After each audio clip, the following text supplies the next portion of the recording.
Welcome to Hoyt's Bowhunting Whitetails. It's the afternoon of November 3rd. It's supposed to be 60 degrees today for a high. Probably a 10 to 15 mile an hour wind out of the west-northwest. That's a nice wind speed. I like those conditions. I wish that it was more consistent though, because sometime tonight it's supposed to flip around and be south-southeast in the morning. So the spot we're going to tonight, we can't camp there because the wind would be perfectly wrong for it first thing tomorrow. So we'll have to take our chances with getting out of there without bumping any deer. We're going into the spot that we set up, boy, it's been at least a week ago now. We started to set it up, and then we had that stand break. Carsen went back in there a couple days ago and rehung that stand and brought the camp out. We left it in there for a couple of days, so he had to pack that whole thing out by himself. Gosh, I was sick. That was the day I was laid up. So we're heading into that spot. The buck that I'm hunting, he's a pretty cool buck. It'd be fun to shoot this deer. He's been showing up every now and then in daylight in about maybe a 200-acre area. And the spot we're going into is within that area. So there's some chance that we could see this deer. And there might be a couple others in there too that are prospects for shooters too. But he's the one we're specifically going after. And like I said, he's been active. His range is big enough that he's a little bit tricky probably to pin down. But if we put enough time in, you know, maybe eventually luck will fall our way. It's a good spot. I really like this spot. So we'll get up in there. It's going to be a rough hike. It's that rocky ditch that we sawed out back in late January, and it's not a simple climb. Certainly not a simple climb coming out when you're carrying 2 packs like Carsen did last time he went in there, but hopefully we can be carrying a buck out when we come out of there this time. Hoyt's Bowhunting Whitetails is brought to you by Redneck Blinds, Code of Silence Apparel, the Hunt Stand app, Whitetail Institute, research equals results, B3 Archery, Muddy Outdoors tree stands, Stealth Cam trail cameras, My Outdoor TV, and Hoyt.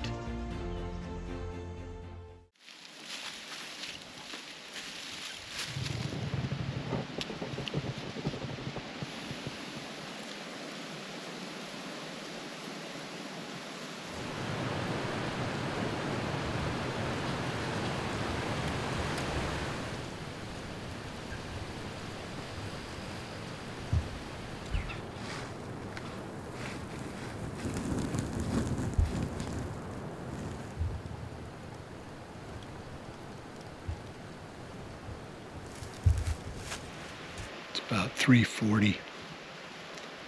We've got just less than 2 hours left. When we got up in here, the wind was blowing pretty hard and gusting. It was swirling all around in this little bowl. And I was surprised when this forkhorn buck, he was making a rub up on the ridge, and then he worked his way all the way down through this bottom. He never did pick up our scent. He found the spot where we came out of the ditch and walked up to the tree though, and he scent trailed us right to the tree. And we were really careful. We were being really careful not to touch anything. But he still picked up where we walked. So I want to talk real quick about thermals. And then we'll get back to hunting here. This spot that we're in, like I said, it's kind of down in a bowl. There's 2 draws that meet right in front of the stand, 25 yards away. Pretty heavy trail right there where the deer come off this big ridge to my left, and they cross over and head up one of those draws. It's a nice spot for a stand. The only problem is, like I said, you can get swirling, a lot of swirling down in these spots. But when the wind dies, like just now, if you can kind of see behind me, you can see sunlight on the hillside behind me, but it's in shade right where I'm sitting. When the valley falls into shade, the air cools. And when the air cools, it sinks. And then it will follow the terrain down. So it's almost like water running down this little valley. If it's a lot of wind, then it won't do that. It'll keep swirling. It'll keep doing like it was an hour ago. But the wind was forecast to lay down. I think it's supposed to be about 4 or 5 miles per hour by sunset. And with that low of a wind speed, the thermals will really kick in and take our scent down. And that should be the salvation for this hunt, because gosh, when it's swirling, it's really frustrating because you don't know what direction you're safe. You've got to have a fair amount of terrain relief, like from the ridge top to the valley floor, in order to get thermals. You can get it in, even in ag country. If it's dead calm, you'll feel the air just drifting down in the direction that the water would run. But in this really steep, hilly bluff country, you can get the thermals even when it's not dead calm. We've got 450 feet of elevation change on this farm, from the tops of the ridges to the valley floor. And that's enough that the cool air really gains some momentum going down through these draws. I'll start dropping wind floaters here and show you, but I would say within the next 15 to 20 minutes, if the wind stays down like this, our scent is just going to be going right down the valley, and that's perfect.